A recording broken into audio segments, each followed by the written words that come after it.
I went through the school of hard knocks. We all go through lessons in our life that help us evolve and grow. And I married a couple men that were not the best fit for me, Hmm. and went through that. And along the way, um, I think around 8 years old, I started noticing the gifts that we all have. I remember seeing swirling colors in my bedroom, and my mom never shut me down, never shut me down about the gifts. And my very religious grandma would see her deceased uncle at the end of her bed when someone was going to die. So I started exploring that realm, the spiritual realm, and Hmm. taking classes and seeing mediums and taking just, it was like a thirst. It was like a thirst that I couldn't quench. I Hmm. just Hmm. loved it so much. And I remember James Von Prague told me once at a book signing, I was down on my knees. And that man, I don't know if you've met him, I haven't.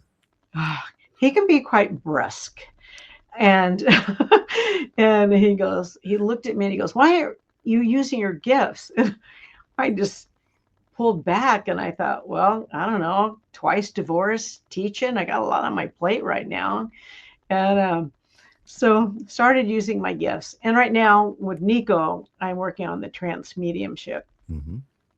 But then Simon Stone's leading me on another path too. So I don't know what's going to happen to me. I love I love I love that, and I can totally relate to it because I feel like that's really what put me in this chair, right? Was the idea that I was meeting so many metaphysically gifted people in different modalities, Akashic records and psychic mediums and channeling, and it all kind of felt and smelled and tasted the same to me. Like there was a similarity, between it all, and Yes. so I just kind of